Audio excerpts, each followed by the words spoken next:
ஏறா நீயும் கொஞ்சம் கூழ் எடுத்து குடிக்க வேண்டியதானே? ஏன் அப்படி இருக்க? சாப்பிடு. காலையில இருந்து சாப்பிடாம அதை இதையும் பார்த்துட்டு எடுக்க தலை சுத்திர போகுது. கொஞ்சம் கூழ் எடுத்து குடிச்சிட்டு பிறகு இருக்க வேண்டியதானே? இருக்கட்டுங்க, பிறகு குடிக்க. இப்பதான் இந்த பிள்ளைகளுக்கு போச்சு, கொஞ்சம் நேரம் இருக்கேன். காலெல்லாம் வலியா வலிக்கு. நீங்க குடிங்கங்க. நல்லா இருக்கா? குடிச்சு கூட பார்க்கல, உப்பு இருக்கா என்ன ஏதுன்னே பார்க்கல. நீ செஞ்சா நல்லா இல்லாமையா இருக்கும், நல்லா தம்ட்டி இருக்கு. பிள்ளைகளும் குடிச்சிட்டு போனாலும்ல.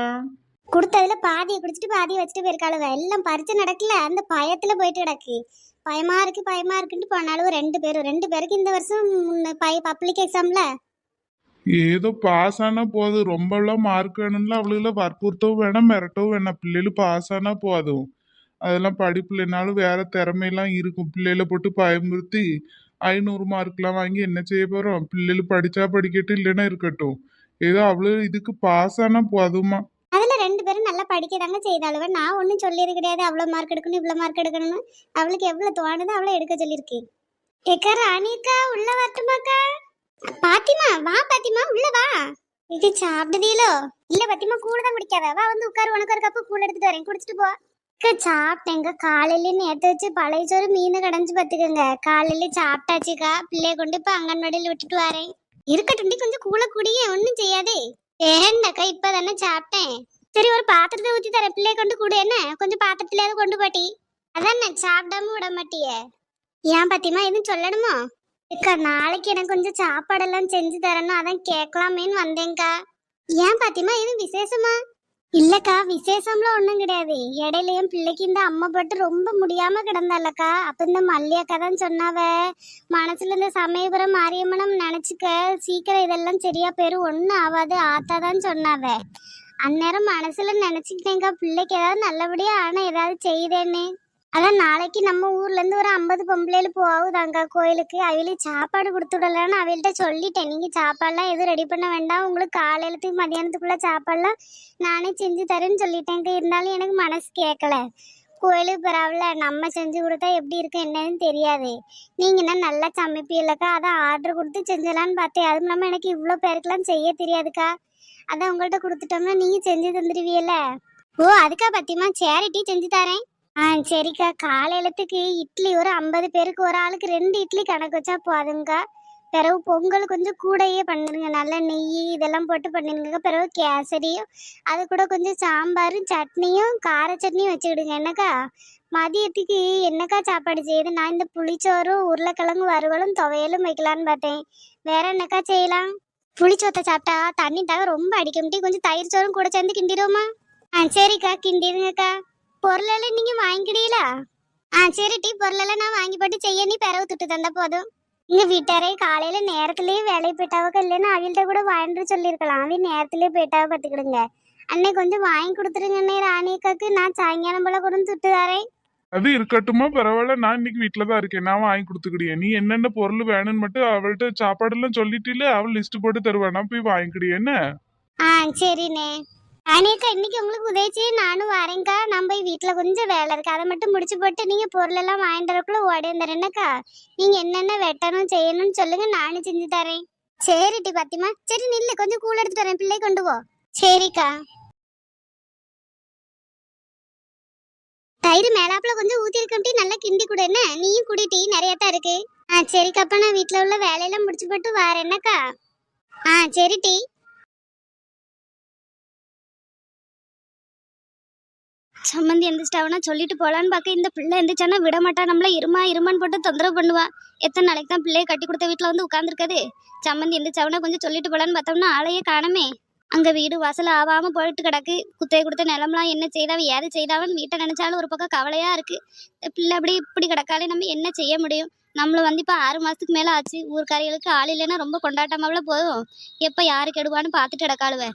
வீடு அவ்வளோ நல்ல வீட்டை அப்படி போட்டோம்னா எலியும் பாம்பு ஏறி அடைஞ்சிரு, மனுஷன் வாழ்றதுக்கு இல்லாமல் ஆகி போயிடும். வீட்டை போய் என்ன ஏதுன்னு பார்த்துட்டு ஒரு மாதம் கழிச்சு வேணா வாரேன்னு சொல்லிட்டு போவோம். சம்மந்தி என்ன வெள்ளனமே எழும்பிட்டீலோ? ஆமாம் சம்மந்தி, உங்களை தான் பார்த்துட்டு இருந்தேன். என்ன சம்மந்தி, காலையில கையில் பையெல்லாம் எடுத்து வச்சுட்டு இருக்கியா? எங்கேயும் போக போறீங்களா? கடைக்கும் போயிட்டு வரீங்களோ? இல்லை சம்மந்தி, வீட்டுக்கு போக தான் கிளம்பி நிற்கேன். வீட்டுக்கு போறீங்களா? ஏன் சம்மந்தி, இங்கே இருங்க. அங்கே போய் ஒத்தையில தானே இருக்கியா? உங்களை யார் இப்போ என்ன சொல்லுதா? இங்கே இருங்களே, நீங்கள் பாட்டுக்கு எப்போ பார்த்தாலும் போறேன்ட்டு நிற்கியா? இங்கே இருங்க. இல்ல சம்மந்தி, எத்தனை நாளைக்கு பிள்ளைய கட்டி கொடுத்த வீட்டுல எத்தனை நாளைக்கு வந்து உட்கார முடியும்னு சொல்லுங்க பாப்போம்.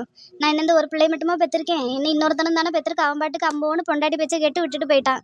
இந்த பிள்ளை வாழ்க்கை இப்படி கிடக்கு, நான் என்னத்த செய்ய முடியும்? எதை நினைச்சாலும் நம்மளுக்கு கவலையா தான் இருக்கு. அங்க வீட்டை வேற அப்படி போட்டிருந்திருக்கேன்னு ஆவாம போயிரும் சம்மந்தி. அதான் போய் வீட்டுல கொஞ்ச நாள் இருந்துட்டு வரலாமேன்னு பாக்கேன். சும்மா ஒரு வாரத்துல பாத்துட்டு வந்துடுறேன்ட்டு வந்தேன். இப்போ 6 மாசத்துக்கிட்ட ஆகுதுல பிள்ளை கிட்ட வந்து நிக்க ஆரம்பிச்சு. ஊர்க்கரையிலும் ஒரு மாதிரி பேசுவாளுவ. இந்த மக வீட்டிலேயே போய் நின்றுக்கிட்டா ஒன்னத்துக்கு வழி இல்லை போல அப்படி இப்படின்னு சொல்லுவாளுவமா. நான் போயிட்டு என்ன ஏதுன்னு பார்த்துட்டு கொஞ்ச நாள் கழிச்சு கூட திரும்பி வாரேன். எதுக்கு சம்மந்தி கவலைப்படுத்தி? உங்க பிள்ளைக்கு இங்க என்ன குறை? நாங்களாம் நல்லா தானே பார்த்துக்கிட்டோம். அதெல்லாம் நான் எதுவும் சொல்ல மாட்டேன் பார்த்துக்கோங்க. என் மக மாதிரி என் பிள்ளை மாதிரி நான் பார்த்துக்கிடுவேன். நான் என்னைக்குனாலும் ஏதாவது ஒரு வார்த்தை சொல்லி நீங்க பார்த்துருக்கீங்களா? அதெல்லாம் நான் ஒன்றும் சொல்ல மாட்டேன் சம்மந்தி. உங்க பிள்ளைய நான் நல்ல முறையாக பார்த்துக்கிடுவேன். உங்களை பத்தி எனக்கு எந்த குறையும் கிடையாது சம்மந்தி. இந்த மருமைய பையன் ஏன் தான் அந்த பிள்ளைகிட்ட பேசாம இருக்கான்? பொண்டாட்டி தானே, பொண்டாட்டி பிள்ளைகிட்ட பேசாம எங்க போப்பாது சொல்லுங்க பார்ப்போம். அவளும் அந்த பையனை நம்பி தானே இங்க இருக்கா. கண் எடுத்தாலே பார்க்க கூடாதுங்கானே இப்படி பேசாம கிடக்காண்டி பொண்டாட்டி கூட அவளும் கிடந்து சொல்லாம கொள்ளாம அழுதுதான் பாக்கா. ஏன்ட்டி என்னன்னு கேட்டாலும் சொல்ல மாட்டேங்க. ரெண்டுகளுக்குள்ளேயும் மனசுக்குள்ள என்னமோ இருக்கு, என்னன்னு வெளியிலயும் சொல்ல மாட்டேங்க, ஒன்றும் மாட்டேங்குதுங்க. என் பிள்ளை ஏதாவது தப்பு பண்ணியிருந்தாலும் என்கிட்ட சொல்லலாம்ல சம்மந்தி. இல்லைன்னா உங்கள்கிட்டனாலும் உங்க பையன் சொல்லலாம்ல. என்னத்துக்கு இப்படி பொண்டாட்டிட்ட பேசாம இருந்து அவளை எதுக்கு இப்படி தண்டிக்காவன்னு தெரிய மாட்டேங்க. எனக்கு இதெல்லாம் பார்த்துட்டு இங்கே இருக்க முடியல சம்மந்தி. நான் போறேன். நீங்க என் பிள்ளையை மட்டும் பத்திரமா பார்த்துக்கிடுங்க. அவளுக்காக தான் நான் உயிரே வாழ்றேன். அவள் வேணும் தான். என் பையனை கூட தூக்கி போட்டு நான் நிற்கேன். என் பிள்ளை தான் வேணும்னு நிற்கேன். அவளுக்குலாம் ஏதாவது ஒன்றுன்னா என்னால் தாங்க முடியாது சம்மந்தி. என் பிள்ளையை மட்டும் நல்ல முறையாக பார்த்துக்கிடுங்க. என் பிள்ளை ஏதாவது தப்பு பண்ணால் நான் கூட உங்கள் காலில் விழுந்து மன்னிப்பு கேட்கேன். அந்த பையனை அந்த பிள்ளைகிட்ட பேச சொல்லுங்க. பொண்டாடி புருஷன் இப்படி பேசாமல் நடந்தால் எப்படி தான் இருக்கும் சொல்லுங்க பாப்பா. நானும் வந்து இப்போ 6 மாதம் ஆயிட்டல, ஒரு வார்த்தை நான் பேசி பார்க்கல. என் பிள்ளை அப்படி என்ன தப்பு செஞ்சான்னு என்கிட்டனாலும் சொல்லுங்க. அப்படி இல்லைன்னு நான் போனதுக்கப்புறம் நீங்களாலும் கேளுங்க சம்மந்தி. பிள்ளையில ஒன்று சேர்த்து வைங்க. ஐயோ சம்மந்தி, என்னத்துக்கு இப்படி கண்ணீரை விட்டு நிற்கீங்க? அப்போதெல்லாம் உங்கள் பிள்ளைக்கு என்னமும் ஆகாது. நான் என் பையன் வரட்டு இன்னைக்கு சத்தம் போட்டு என்ன ஏதுன்னு உட்கார வச்சு கேட்கேன். நானும் பொண்டாட்டி புருஷனுக்குள்ளே என்னன்னாலும் சண்டை இருக்கும், பேசி தீர்த்துக்கிடுவான்னு பார்த்து தான் அமைதியாக இருந்தேன். இவ்வளோ நாள் பேசாமல் இருக்கேன்னா அது என்ன வேணாலும் தப்பு பண்ணட்டும், அது சொல்லி தீர்த்துக்கிடலாம். நீங்கள் ஒன்றும் நினைக்காம போங்க. நாளைக்கு உங்கள் மகள்கிட்ட யாவும் பையன் பேசிடுவான். நீங்கள் எதையும் நினைக்காதே, கவலைப்படாமல் போங்க. ஏம்மா என்னம்மா பையன் தூக்கிட்டு அழுதுட்டு நிற்க? எங்கே போகிற ஏட்டி? எதுக்கு என்ன எங்கே போகிறேன்னு கேட்க? நான் வீட்டுக்கு போவேனாம்மா? நான் எவ்வளோ நாள் இங்கே உன்னையே பாதுகாத்துட்டு நிற்க முடியும்? நான் வீட்டுக்கு போகிறேன்ட்டி. நீ எந்திக்கக்குள்ளே போயிடலாம் தானே கிளம்பி இருந்தேன். நீ எந்திரிச்சு வந்துட்ட. சரி சொல்லிட்டு போகிறேன், போயிட்டு வரேன். என்ன பார்த்து பத்திரமா இரு, எதையும் நினைக்காத, அழுவாத, பிள்ளைய பார்த்துக்கிடு, உடம்பு வீண் பண்ணாமல் இருட்டி. எம்மா ஏமா போகிறேங்க? இருமா. எவ்வளோ நாளைக்கு எவ்வளோட்ட இருக்க முடியும்? எம்மா சுசிலா அழுவாத மக்களே. அம்மா போயிட்டு ஒரு வாரம் கழிச்சு வாரேன்னவன். நீ அழுவாம நில்லு. யாருக்கு சமாதானம் சொல்லுறதுனே தெரியல. இவிய பிள்ளைய பத்தி இவ்வளோ கவலைப்படுதாவளே. ஒரு மருமக வச்சிருந்தாவில, நல்லாவா வச்சிருந்தாவ? மருமகளை அவ்வளோ கொடுமைப்படுத்தி வீட்டை விட்டு அனுப்பி பையனையும் கொடுமைப்படுத்தி அனுப்பிட்டாவ. அவிய செஞ்ச தன்னைக்கு தான் இன்னைக்கு அவ பிள்ளை படுதாலோ என்னமோ தெரியல. என் பையன் எதுக்கு இப்படி இவள்கிட்ட பேசாம இருக்கான்னு தெரியல. ஆனா அவன் அப்படி கோவப்படியவன்லாம் கிடையாது. இவ ஏதாவது பண்ணியிருப்பாளா இருக்கும், அதான் அவன் அப்படி கோவமா இருக்கான். நாளைக்கு 2 பேரையும் இருக்க வச்சு என்ன ஏதுன்னு கேட்போம். என்ன பிரச்சனை இருந்தாலும் என்ன இன்னோட முடிய போறது, புருஷன் முன்னாடி வாழ்ந்து தானே ஆகணும். என்ன ஏதுன்னு பேசி நம்மளாவது தீர்த்து வைப்போம். நம்மள மாதிரி அவ்வளோ ஒரு தாய் தானே, அழுதுட்டு போகிறது மனசு கேட்கலாமா? பேசி என்ன ஏதுன்னு தீர்த்து வைக்கணும். அவன் வரட்டும் இன்னைக்கு வீட்டுக்கு. ஏக்கா லட்சுமி அக்கா, அங்க நான் வீட்ல போய் சத்தம் போட்டு கிடந்தேன்க்கா. ராணி வாட்டி அக்கா, நீங்க இங்க வந்துட்டீங்களா? நான் வீட்ல ஆளை காணாமன்னு போய் சத்தம் போட்டு கிடந்தேன்க்கா. ஏன் ராணி எதுவும் சொல்லணுமோ? ஆமாக்கா, பாத்திமா இருக்கல்ல, இந்த சமயபுரம் கோயிலுக்கு அவ பிள்ளைக்கு அம்மா விட்டு இருந்துச்சான் பாத்துக்கோங்க. அந்நேரம் வேண்டி இருந்தாலாங்க்கா கோயிலுக்கு போகும்போது எதுவும் செஞ்சு தரேன்னு. அதான் நாளைக்கு நம்ம ஊர்ல இருந்து பொம்பளை எல்லாம் கோயிலுக்கு போதில்ல, அந்த சாப்பாடு செஞ்சு கொடுக்கணும்னு சொன்னாக்கா. அதான் சரி உங்கள்கிட்ட ஒரு வார்த்தை சொல்லிட்டு போயிடுவோம், சாயங்காலம் வந்து உதவிக்கு வரணும்ல, அதுக்கு சொல்லிட்டு வரலான்னு வந்தேங்க்கா. ஓ சாப்பாடு சொல்லியிருக்காளோ? ஆமாக்கா, காலையிலத்துக்கு இட்லி பொங்கலும் சாம்பார் சட்னி எல்லாம் சொல்லியிருக்கா. கூட ஒரு வடையை நான் போட்டு கொடுக்கலான்னு இருக்கேன்க்கா. பிறகு மதியத்துக்கு புளி சாப்பாடும் துவையலும் உருளைக்கிழங்கு வறுவலும் அது கூட ஒரு தயிர் சாதமும் சொல்லியிருக்கா. இவ்வளவும் பண்ணணும்லக்கா. காலையில் விடிய கல்ல அவையே 3 மணிக்கு போறாவலாம். அப்போ நம்ம ஒரு 12 மணிக்கெலாம் ரெடி பண்ணி டப்பால போட்டு கட்டி கொடுத்தாதானே சரியா இருக்கும். ஓ சரி ராணி, வந்துடுறேன். சின்ன பொண்ணுட்டையும் சொல்லணும்க்கா. சரி ராணி. கேஸ் இல்லாமல் இருக்கேன்னு தான் கொஞ்சம் ஒரு மாதிரி பதட்டமாக இருக்கு. கேஸ் அடுப்புனா அந்த பெரிய அடுப்பில் கனெக்ட் பண்ணி விட்டு நம்ம பாட்டு சமைச்சு தள்ளிடுவோம். இதில் இந்த சின்ன அடுப்பில் போட்டுக்கிட்டு என்ன செய்யன்னு ஒரு மாதிரி பயமாக இருக்குக்கா. இந்த விறகை போட்டு எவ்வளோ நேரம் ஊதிட்டு அடக்க. விறகெல்லாம் அள்ளி இப்போதாங்க்கா வெயில போட்டு காயப்பட்டு வந்திருக்கேன். ஆமாம் பத்தியட்டி, நான் அதை நினைக்கவே இல்லை. விறகு இல்லாத பற்றி நான் நினைக்கவே இல்லை பத்துக்க. ஏம்மா இந்த விறகு அடுப்பில் போட்டு எவ்வளோ நேரம் ஊறிட்டு அடக்க. கொஞ்சம் நஞ்ச வீட்டுக்கு சமைக்கிறதுக்குனே பாடாக இருக்கு. இவ்வளோலாம் எப்படி தான் சமைக்க போகிறோன்னு தெரியலையே. ஒரு காரியம் செய்வோம்டி ராணி, பேசாம சாயங்காலமே ஆரம்பிச்சிருவோம். என்ன விறகடுப்பு என்ன செய்ய ஏது செய்யன்னு தெரியாது. ஏதாவது ஒரு மிஸ்டேக்னால டக்கு டக்குன்னு மாத்தணும்ல. நீ ராத்திரி வந்து 12 மணிக்கு கொடுக்கணும், 10 மணிக்கு தொடங்கி அவசரத்துல எதுவும் செய்ய முடியாம போயிட்டுனா சங்கடம் பத்தி கட்டி.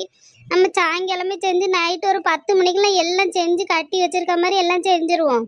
என்ன? நீங்க சொல்லுறது நல்லதான் லட்சுமி அக்கா. சரி, ருக்கம் என்ன காலையில இருந்து ஒரு மாதிரி இருக்காவ? எதுவும் பாத்தியாட்டி அங்க இது உள்ள போய்? இல்ல அக்கா, காலையில இருந்து நான் அவியல ஆளையே பார்க்கல. அந்த அப்பா தான் ரொம்ப இரும்பல் சத்தமா இருந்துச்சு பாத்துக்கங்க நேத்து நைட்டு. நான் என்னமான்னு கேட்டதுக்கு ஒண்ணு இல்லைன்னு சொல்லிட்டாவ. நேத்து நைட்டு போயிட்டு வந்தேன், சுடுதண்ணி எதுவும் வச்சு தரணுமா கேட்டதுக்கு வேணான்ட்டாவ.